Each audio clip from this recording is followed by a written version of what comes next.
ఓం శ్రీకృష్ణ పరబ్రహ్మణే నమః. ఓం శ్రీకృష్ణ పరబ్రహ్మణే నమః. ఓం శ్రీకృష్ణ పరబ్రహ్మణే నమః. భగవద్గీతను రచించిన వేదవ్యాసుల వారికి నమస్కరిస్తూ, మరి భగవద్గీత జ్ఞానాన్ని ఎంతో మంది గురువులు మనకు అందించిన వారందరికీ కూడా నమస్కరిస్తూ, బ్రహ్మశ్రీ సుభాష్ పత్రి గారికి నమస్కరిస్తూ ఈ రోజు సెషన్ ని మనము ముందుకు తీసుకెళ్దాము. మరి ముందు సెషన్ లో ఇంద్రియాలు, మనస్సు, బుద్ధి వీటిని ఒకదానికొకటి ఎలా లింక్ ఉంటుంది, ఇంద్రియాలు అదుపులో ఉంచుకున్నప్పుడే మనకి మనశ్శాంతి అనేది లభిస్తుంది. ఒకవేళ ఇంద్రియాలను అదుపులో ఉంచుకోకపోతే ఒక చిన్న గాలి కూడా నావను కదిలించినట్టుగా మన ఇంద్రియాలు కూడా, చిన్న ఇంద్రియాలైనా కూడా అత్యంత శక్తివంతమైన బుద్ధిని కూడా శక్తిహీనంగా మార్చగలుగుతాయి. కాబట్టి అర్జున, నువ్వు కూడా ఇంద్రియ విషయాల పట్ల ఆసక్తి లేకుండా ఇంద్రియాలను మరలించి బుద్ధిని స్థిరంగా ఉంచు అని శ్రీకృష్ణ పరమాత్మ అర్జునుడితో చెప్పడం మనము తెలుసుకున్నాము. మరి ఈరోజు సాంఖ్య యోగంలోని తదుపరి శ్లోకాలు నేర్చుకుందాము. సాంఖ్య యోగంలోని 69వ శ్లోకం.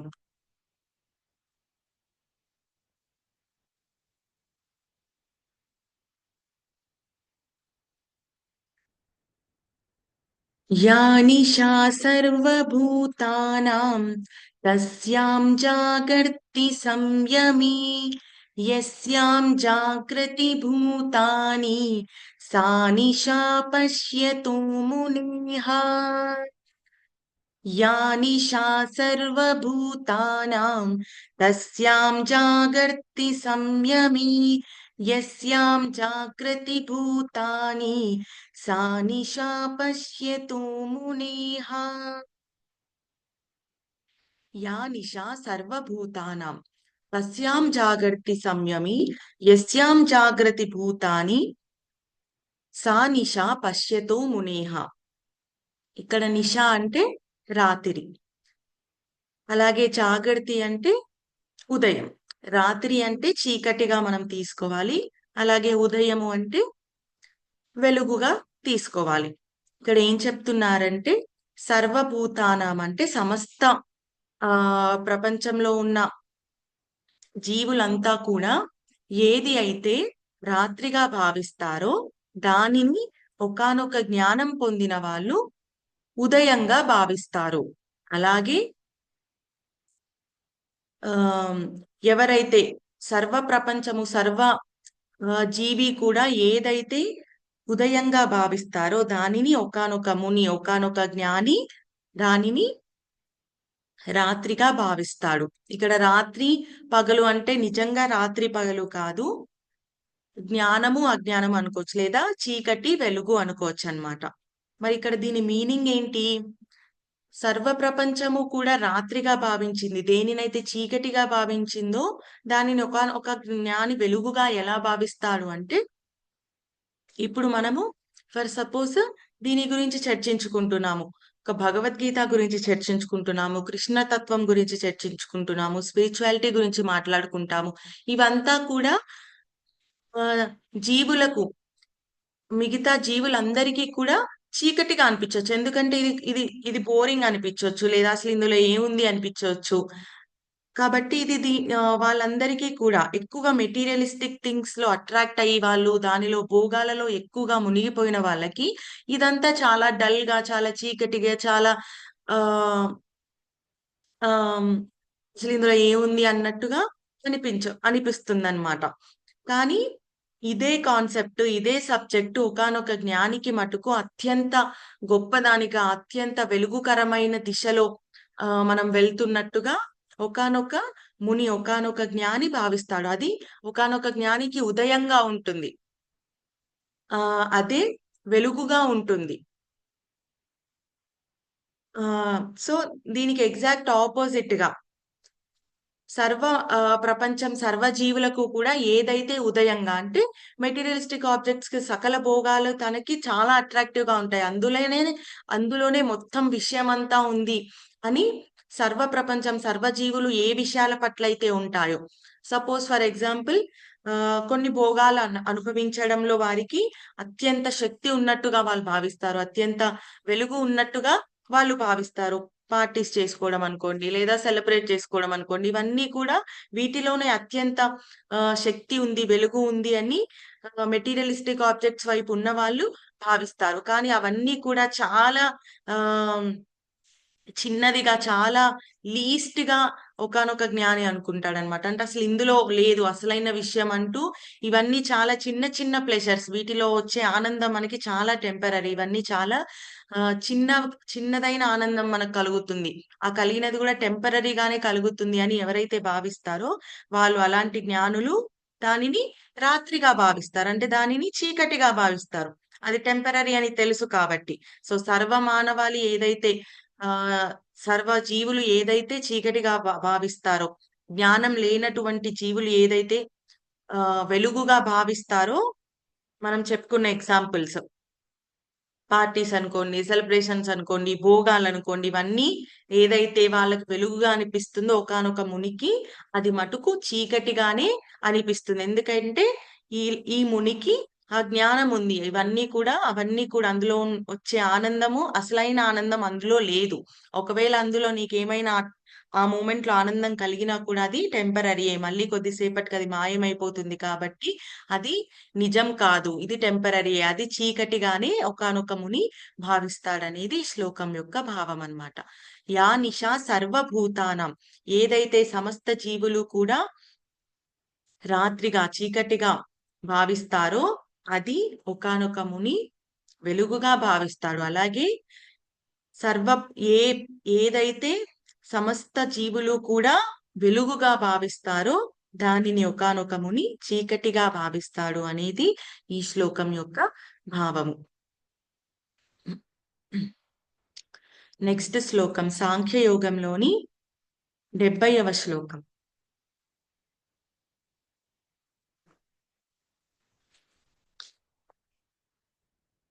ఆపూర్యమానమచలప్రతిష్టం సముద్రమాప ప్రవిశంతి యద్వత్ తద్వత్ కామాయం ప్రవిశంతి సర్వే స శాంతిమాప్నోతి న కామకామీ.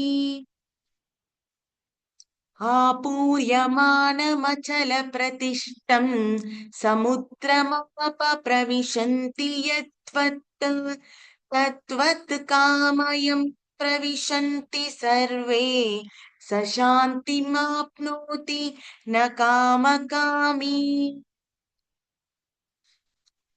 ఇక్కడ ఏం చెప్తున్నారంటే ఆపూర్యమాన మచల ప్రతిష్టం, అన్ని వైపుల నుండి ఎలాగైతే నదులు చేరుకొని ఒక సముద్రంలో కలుస్తాయో, నదులు గలగలా గలగలా ఎప్పుడూ పారుతూ ఉంటాయి, కానీ ఒకానొక సముద్రంలో చేరుకునేటప్పటికీ అది నిశ్చలంగా మారిపోతుంది.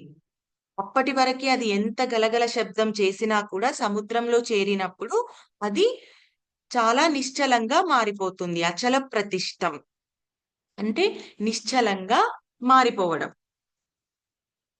ఆపూర్యమాన అన్ని వైపులా పరిపూర్ణంగా నిశ్చలముగా ఉన్న సముద్రంలోకి ఎలాగైతే జలాలన్నీ వచ్చి కలిసిపోయినప్పటికీ కూడా దాని నిశ్చలత్వం అనేది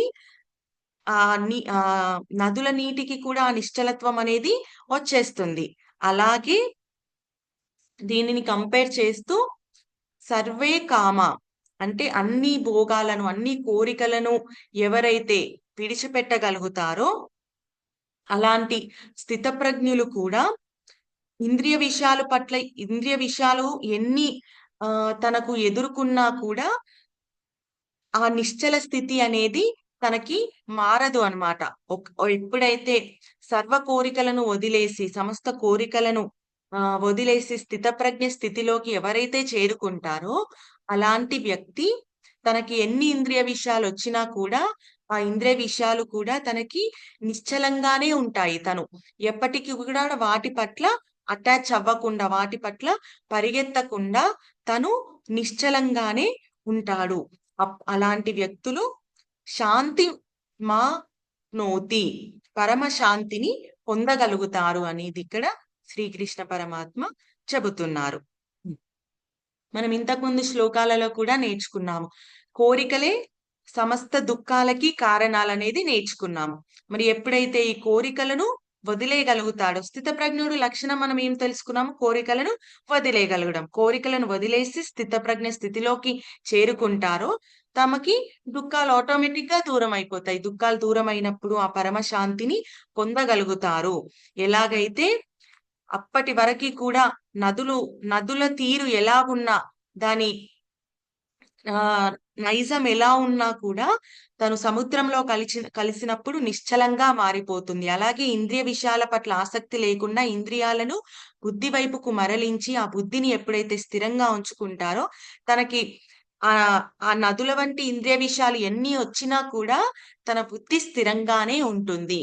బుద్ధి స్థిరంగా ఉన్నప్పుడు ఆటోమేటిక్ గా ఆ అల్టిమేట్ పీస్ అనేది పొందగలుగుతారు. పరమశాంతి స్థితిలో ఎప్పుడు ఉండగలుగుతారు అనేది ఇక్కడ శ్రీకృష్ణ పరమాత్మ 2వ అధ్యాయంలోని 70వ శ్లోకంలో తెలియజేస్తున్నారు. సాంఖ్య యోగంలోని 71వ శ్లోకం.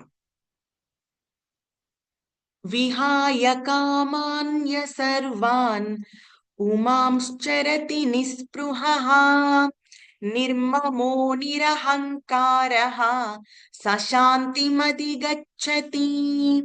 విహాయ కామాన్య సర్వాన్ పుమాంశ్చరతి నిస్పృహః నిర్మమో నిరహంకారః సశాంతిమధిగచ్చతి. ఇంతకుముందు శ్లోకంకి కంటిన్యూషన్ ఇది కూడా. సర్వాన్ కామాన్, సమస్త కోరికలను కూడా, యం పుమాన్, ఏ పురుషుడైతే విహాయ త్యజిస్తాడో, వదిలివేస్తాడో, నిస్పృహ, నిస్పృహ అంటే దాని పట్ల ఆశ వదులుకుంటాడో, నిర్మము, దాని పట్ల ఆసక్తిని, అటాచ్మెంట్ ని వదులుకుంటాడో, నిరహంకార, అహంకారం లేకుండా ఎవరైతే ఉండగలుగుతారో. అహంకారం లేకుండా ఉండడము అంటే ఏంటి? అక్కడ నేను చేస్తున్నాను, నా వల్ల జరిగింది, ఇది నేను లేకుంటే ఇది జరిగేది కాదు, నేను అనే దాన్ని ఎవరైతే తీసేయగలుగుతారో, సశాంతిమధిగచ్చతి, అలాంటి వారు శాంతిని పొందగలుగుతారు. ఇక్కడ స్థితప్రజ్ఞులు లక్షణాలు చెబుతూనే ఆ స్థితప్రజ్ఞ స్థితిలోకి చేరుకున్న వాళ్ళు అల్టిమేట్ గా ఆ పరమశాంతిని పొందగలుగుతారనేది చెప్తున్నాడు. స్థితప్రజ్ఞుడి లక్షణాలు ఇవన్నీ కూడా. లక్షణాలు ఏంటి అంటే, ముందుగా లక్షణము ఏంటి అంటే సర్వ కోరికలను కూడా వదిలేయడము. దాని తర్వాత ఆ కోరికలను వదిలేసినప్పుడు ఇవన్నీ కూడా మనము లైన్ గా చెప్పుకున్నాము. ఏ విషయం పట్ల మనం స్ట్రాంగ్ గా నమ్ముతామో దాని పట్ల అటాచ్మెంట్ పెరుగుతుంది అనేది మనం తెలుసుకున్నాం కదా. ఆ విషయం పట్ల అటాచ్మెంట్ పెరుగుతుంది. ఇక్కడ నిర్మోమ అంటే అటాచ్మెంట్ ని వదిలేయడం. అటాచ్మెంట్ వదిలేసినప్పుడు ఆ మైండ్, మనం దేని మీద అయితే అటాచ్మెంట్ మనము వదిలేస్తామో మైండ్ ఆటోమేటిక్ గా దాని పట్ల కోరికను కూడా వదిలేసుకుంటుంది అనేది తెలుసుకున్నాం. మనం ఇది ఐస్ క్రీమ్ ఎగ్జాంపుల్ ద్వారా తెలుసుకున్నాము.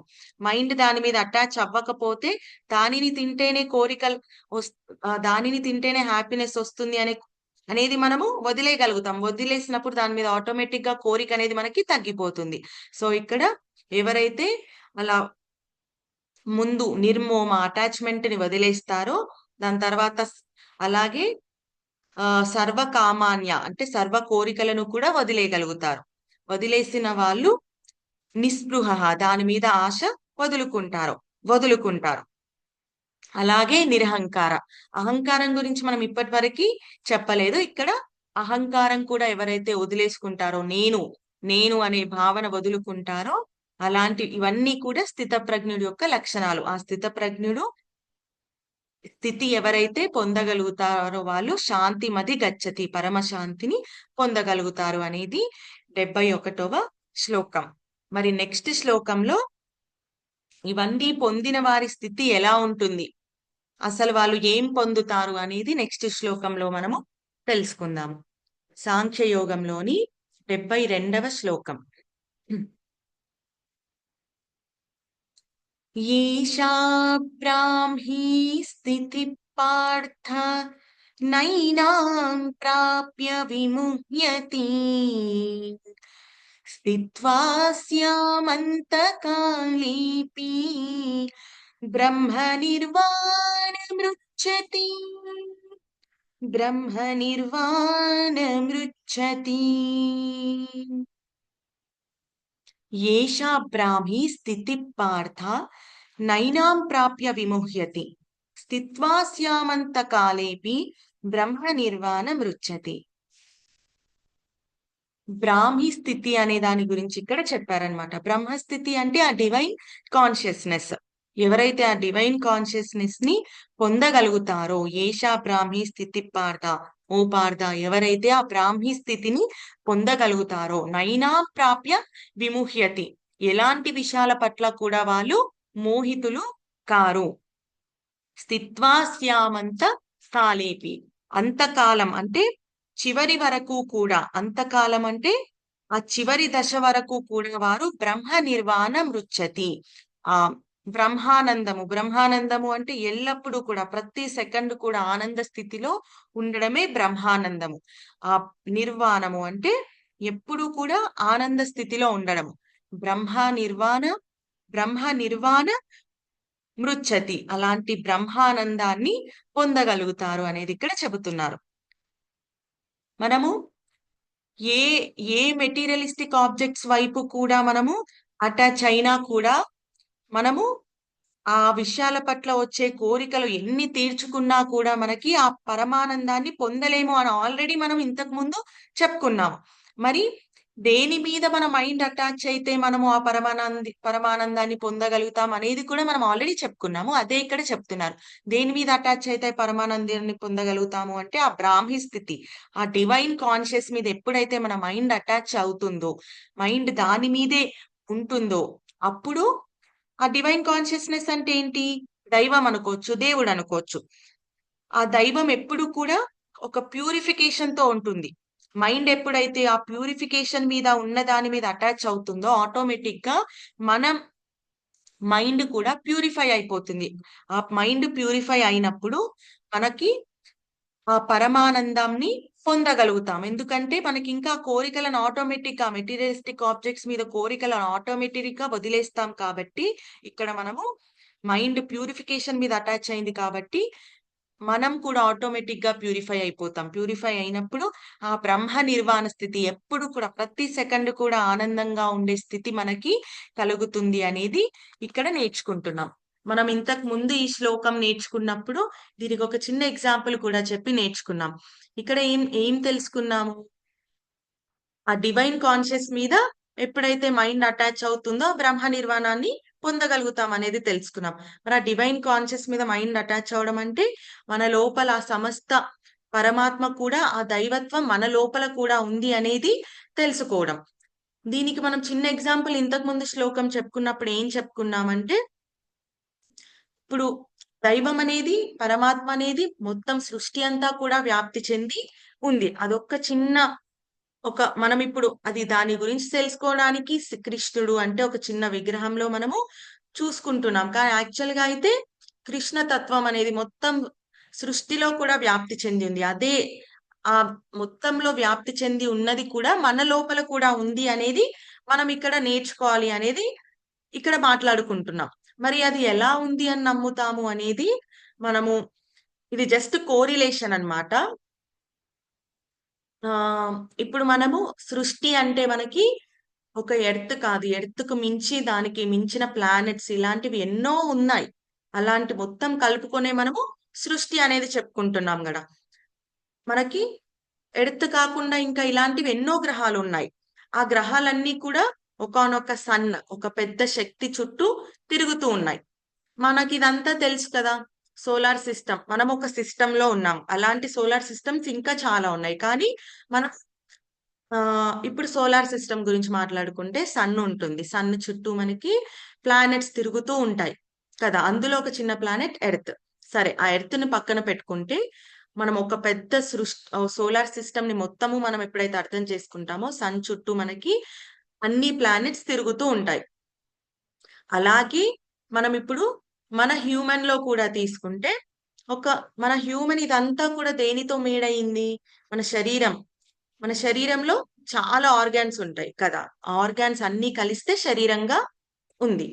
ఆర్గాన్స్ ని మనము మళ్ళీ డీటెయిల్ గా తీసుకుంటే ఆర్గాన్స్ అన్ని ఒక్క ఆర్గాన్ ని తీసుకుంటే అది దేంతో మేడ్ అయింది? ఒక సెల్ ద్వారా, అలాంటి మల్టిపుల్ సెల్స్ కంబైన్ అవ్వడం ద్వారా ఒక ఆర్గాన్ ఫామ్ అయింది.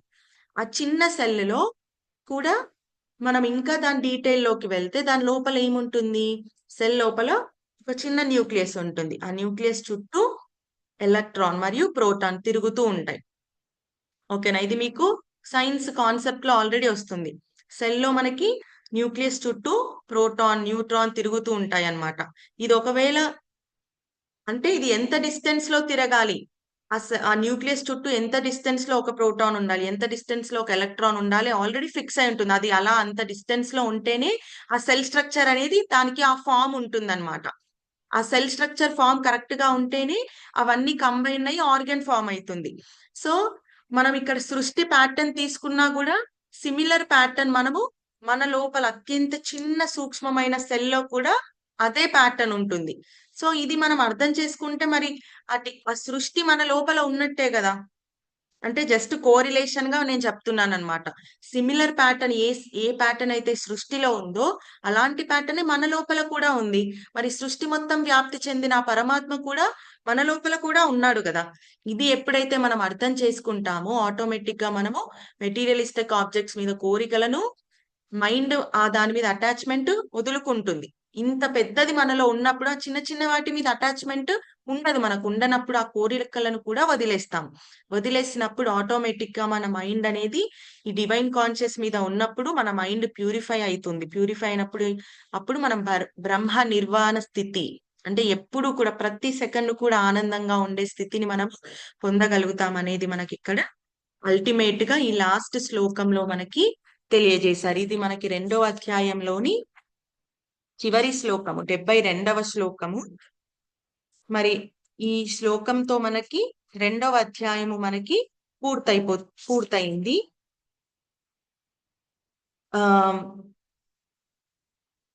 ఒక్క నిమిషం.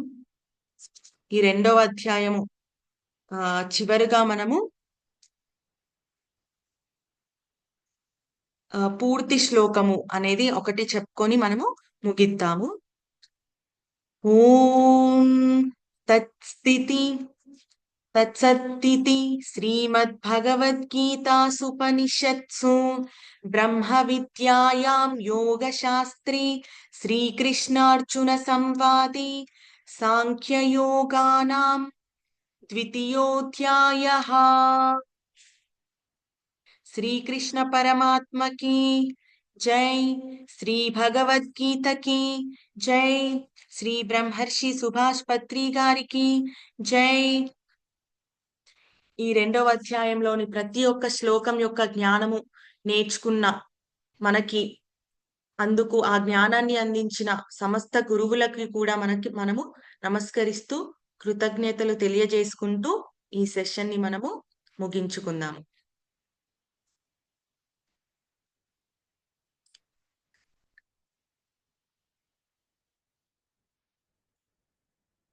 ఇప్పుడు ఈ శ్లోకాల ఉచ్చారణ అనేది మనము చేసుకుందాము.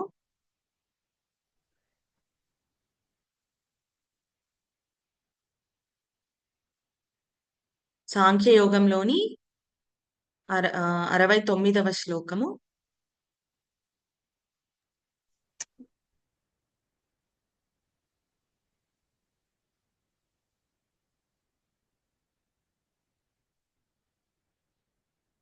అన్మ్యూట్ చేసుకున్నారా? ఓకే. సాంఖ్యయోగంలో 69వ శ్లోకం. సాంఖ్యయోగంలోని 69వ శ్లోకం. యా నిశా సర్వభూతానాం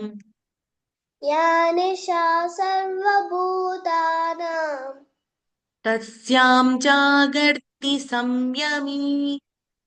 తస్యా జాగర్తి संयमे यस्यां जागृति भूतानि यस्यां जागृति भूतानि सा पश्यतो मुनिः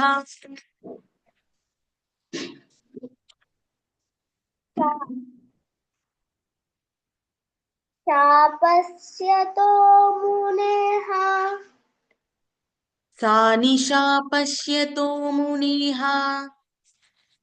श सा न निशा पश्यतो मुनेः शानिशात् पश्यतो मुनेः या निशा सर्वभूतानां यानि शा सर्वभूतानां तस्यां जागर्ति संयमी तस्या जागर्ति संयमे यस्यां जागृति भूतानि यस्या जागृति भूतानि सा निशा पश्यतो मुनिः शानिशा पश्यतो मुनेः सा निशा सानिशा सा सानिशा निशा सानिशा सानिशा पश्यतो मुनेः గుడ్ నెక్స్ట్ అన్మ్యూట్ చేసుకోండి సహస్రం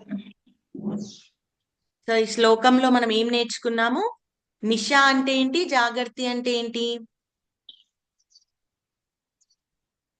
నిశా అంటే రాత్రి అనేది నేర్చుకున్నాం రాత్రికి ఇంకొకలాగా మనం ఏం చెప్పుకున్నాము విన్నారా ఈ శ్లోకము తరుణి విశ్వ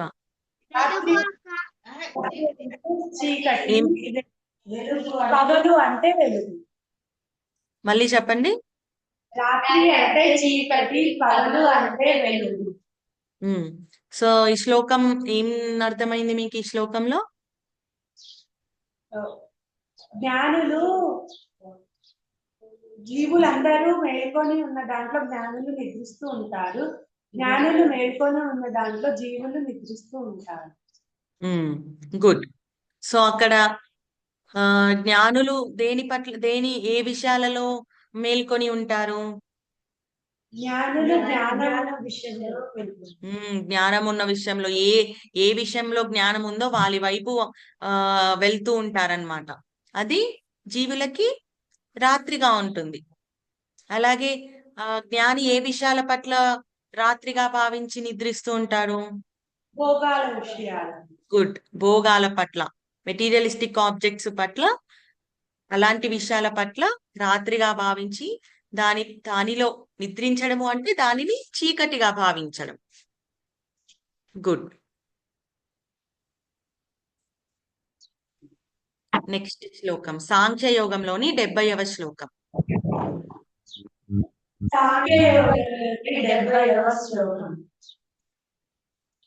ఆపూర్యమానం మచల ప్రతిష్టం సముద్రమాపః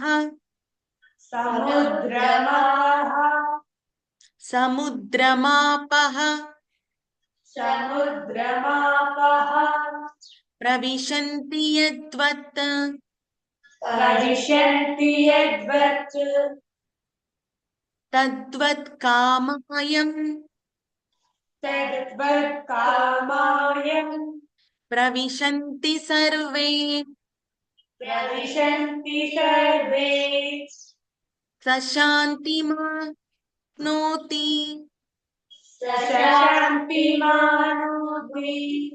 న కామకామి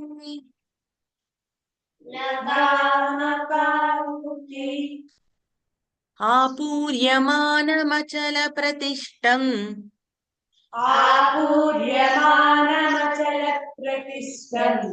సముద్రమాప ప్రవిశంతి యద్వత్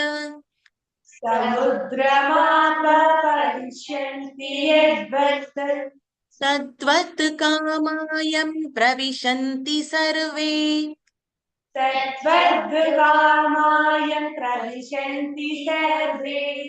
సశాంతిమావూత్మి న కామకామి.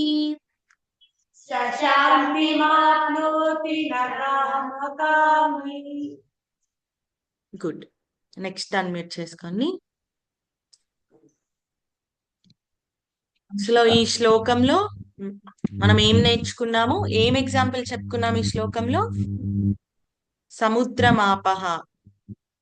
మ్యామ్ అంటే ఇప్పుడు చిన్న నదులు అలజడి చేసే చిన్న నదులు ఒక పెద్ద సముద్రంలోకి ప్రవహిస్తే ఎలా శాంతిగా ఉంటాయో ఒక స్థిత ప్రజ్ఞుడు కూడా చుట్టూ ఎన్ని భోగాలు ఉన్నా కూడా స్థిరంగా ఉంటాడు, శాంతంగా ఉంటాడు. Very good. సో ఇది శ్లోకం యొక్క భావం. పర్ఫెక్ట్. నెక్స్ట్ శ్లోకం ఉచ్చారణ చేసుకుందాము. సాంఖ్య యోగంలోని 71వ శ్లోకం. సాంఖ్య యోగంలోని 71వ శ్లోకం. విహాయ కామాన్య విహాయ కామాన్య సర్వాన్ సర్వాన్పు మాంశ్చరతి మాంశ్చరతి నిస్పృహః నిస్పృహః నిర్మమో నిరహంకారః నిర్మమో నిరహంకారః సశాంతిమధిగచ్చతి. సశాంతిమధిగచ్చతి. విహాయ కామాన్య విహాయ కామాన్య సర్వాన్ పుమాంశ్చరతి నిస్పృహః సర్వాన్ పుమాంశ్చరతి నిస్పృహః నిర్మమో నిరహంకారః నిర్మమో నిరహంకారః సశాంతిమధిగచ్చతి. సశాంతిమధిగచ్చతి. సో ఇందులో మనకి స్థితప్రజ్ఞుడి యొక్క లక్షణాలు, అలాగే అది చేరుకోవడం ద్వారా, స్థితిని పొందడం ద్వారా శాంతిని పొందగలుగుతాం అనేది చెప్తున్నారు. ఆ లక్షణాలు ఏమేమనేది చెప్పారు ఇక్కడ? మూడిటి గురించి చెప్పారు. అవేంటి? కామాన్య. కామాన్య అంటే కోరికలను, అత్యాశ కోరికలను వదిలిపెట్టాలి, అది కామాన్య. నిర్మము అంటే మోహము, మోహము, అటాచ్మెంట్, ఇవన్నీ నిర్మము. అటాచ్మెంట్ వదిలిపెట్టాలి. నెక్స్ట్ ఇంకా అహంకారం, అహంకారాన్ని విడిచిపెట్టాలి, మోహాన్ని విడిచిపెట్టాలి, కోరికలను విడిచిపెట్టాలి. ఈ మూడు ఎవరైతే చేయగలుగుతారో వాళ్ళు ఆ స్థితికి చేరుకుంటారు. అలాంటి వాళ్ళు ఏం పొందుతారు? శాంతి, శాంతిని పొందగలుగుతారు. Very good. నెక్స్ట్ శ్లోకం సాంఖ్యయోగంలోని 72వ శ్లోకం.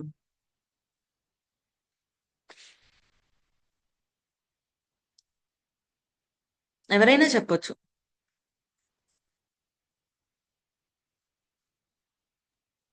నేను చెప్తామండి.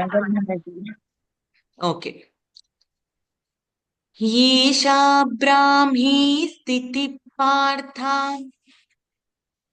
ఏషా బ్రాహ్మీ స్థితి పార్థ నైనాం ప్రాప్య విముహ్యతి. నైనాం ప్రాప్య విముహ్యతి. స్థిత్వా స్యామంతకాలేపి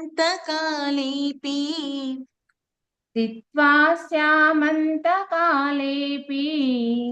బ్రహ్మ నిర్వాణమృచ్చతి. బ్రహ్మ నిర్వాణమృచ్చతి. బ్రహ్మ నిర్వాణమృచ్చతి.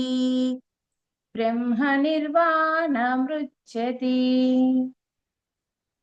ఓకే. సో ఈ శ్లోకంలో మనం ఏం తెలుసుకున్నాము?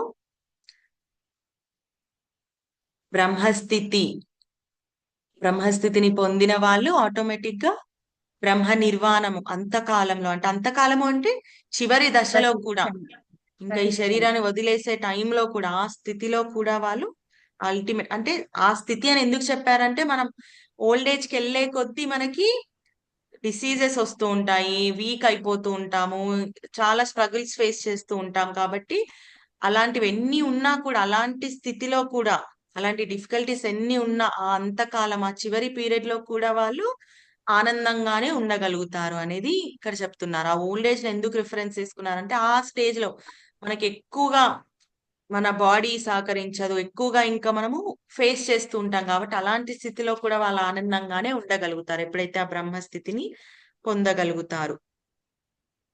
బ్రహ్మస్థితి అంటే మనము ఏమని చెప్పుకున్నాము? ఎటువంటి సమయంలోనైనా బ్రహ్మానందంగా ఉండటం. అది బ్రహ్మ నిర్వాణం. ఏ స్థితిలో అయినా ఆనందం. బ్రహ్మస్థితి అంటే ఆ డివైన్ కాన్షియస్ ని మనలో ఉంది అని ఎప్పుడైతే గ్రహించగలుగుతామో. బ్రాహ్మీ స్థితి అంటే బ్రహ్మము అంటే డివైన్, ఆ కాన్షియస్నెస్, ఆ డివైన్ కాన్షియస్ ని మనలో ఉంది అనుకోవడం. అది ఏం ఎగ్జాంపుల్ చెప్పుకున్నాము మనము? బ్రహ్మజ్ఞానాన్ని పొందడం మేడం. ఏంటి దానికి ఏం ఎగ్జాంపుల్ చెప్పుకున్నాము? దానికి విశ్వంలో ఉన్నదే మనలో కూడా ఉంది. గుడ్. విశ్వంలో ఉన్నది మనలో కూడా ఉంది. విశ్వమంతా వ్యాప్తి చెందిన పరమాత్మ కూడా మనలో కూడా ఫోటో ఫ్రేమ్ ఉన్నాడు ఎగ్జాంపుల్ మేడం. అనేది చెప్పుకున్నాము. Photo frame example madam. Photo frame photo అది ఫ్రేమ్ ఇంతకు ముందు మేడం, క్లాస్ చిన్న పీసులుగా చెప్పుకున్నప్పుడు ఉన్నట్టు. అది పరమాత్మలో మనము ఆత్మ అనేది ఒక చిన్న పార్ట్. ఎలా అంటే మనము దానికి ఎగ్జాంపుల్ ఇంతకు ముందు దాంట్లో చెప్పుకున్నాం కదా, అదేంటి ఒకసారి చెప్పండి. ఒకటి ఆటం మేడం, పరమాణు చుట్టూ ఎలక్ట్రాన్. మీ వాయిస్ క్లియర్ గా లేదు, నేనే చెప్తాను, మ్యూట్ లో ఉండండి. అది మనకి చిన్నప్పుడు మనం కార్డ్స్ లో పజిల్ గేమ్ ఆడినప్పుడు మనకి ఆ చిన్న చిన్న కార్డ్స్ అన్ని కంబైన్ చేసినప్పుడు మనకి ఒక పెద్ద అల్టిమేట్ గా అందులో ఉన్న పిక్చర్ అనేది మనకు కనిపిస్తుంది. ఆ ఇండివిజువల్ కార్డ్స్ మనం చూస్తే అసలు ఆ పిక్చర్ కి కార్డ్స్ కి సంబంధం లేనట్టుగా ఉంటుంది. ఒక ఇండివిజువల్ కార్డ్ చూసినప్పుడు మనం కూడా ఇప్పుడు పరమాత్మలో మనం ఒక పార్ట్ అంటే మనకి చూడ్డానికి డిఫరెంట్ గా ఉండొచ్చు, వినడానికి మనకి ఇది ఏంటి వింతగా అనిపించవచ్చు, ఎందుకంటే చాలా డిఫరెంట్ గా కనిపించవచ్చు మనకి. కానీ ఆ చిన్న కార్డు కూడా మనం ఇండివిజువల్ గా చూస్తే అలాగే ఉంటుంది. దీనికి అసలు ఆ పెద్ద పిక్చర్ కి సంబంధం ఏంటి అనేలాగా ఉంటుంది. కానీ ఆ పిక్చర్, ఆ చిన్న చిన్న కార్డ్స్ అన్ని మనకి కంబైన్ చేసి దూరం జరిగి ఆ పెద్ద పిక్చర్ ని చూసినప్పుడు ఎంత బ్యూటిఫుల్ గా అది అనిపిస్తుంది అనమాట. సో అలాగే మనమందరం కూడా మనలో ఉన్న ప్రతి ఒక్క ఆత్మ కంబైన్ అయినప్పుడు ఆటోమేటిక్ గా అది పరమాత్మని. సో ఆ పరమాత్మలో ఒక చిన్న పార్ట్, పెద్ద పిక్చర్ లో ఒక చిన్న పార్ట్ ఆ కార్డ్ ఎలాగైతే ఆ పరమాత్మలో కూడా చిన్న పార్ట్ మనం అనేది ఆ చిన్న ఎగ్జాంపుల్ ద్వారా మనం ఇంతకుముందు ఈ శ్లోకాలు నేర్చుకోవడంలో మనం తెలుసుకున్నాము. కూడా సో అది ఈ రోజు మళ్ళీ మనకు గుర్తు చేశారు. క్లాత్ ఏంటి క్లాత్ అది ఎగ్జాంపుల్ క్లాత్ కూడా చెప్పుకున్నాం. క్లాత్ లో మనకి చిన్న చిన్న దారాలన్నీ కంబైన్ అయినప్పుడే ఒక పెద్ద క్లాత్ గా మనకి ఫామ్ అవుతుంది. అవన్నీ ఇంటర్వైన్ అయిన చిన్న చిన్న థ్రెడ్స్ ఇంటర్వైన్ అయినప్పుడే మనకి ఆ పెద్ద క్లాత్ అనేది ఫార్మ్ అవుతుంది. ఇది కూడా సిమిలర్ ఎగ్జాంపుల్. ఆ చిన్న ఆత్మ అన్నిటినీ కూడా మనము కంబైన్ అయినప్పుడే ఆ థ్రెడ్ ఎలాగైతే ఆ క్లాత్ లో చిన్న పార్ట్, పరమాత్మలో కూడా మన ఆత్మ అనేది ఒక చిన్న పార్ట్ అనేది ఇంకొక ఎగ్జాంపుల్ మనం చెప్పుకున్నాం. సో ఇది ఈ రోజు శ్లోకాలు. మనకి దీంతో మనకి 2వ అధ్యాయం పూర్తయింది. మరి మళ్ళీ మనము నెక్స్ట్ సెషన్ లో 3వ అధ్యాయంతో మనందరము మళ్ళీ కలుసుకుందాము. అంతవరకు సెలవు. జై శ్రీకృష్ణ.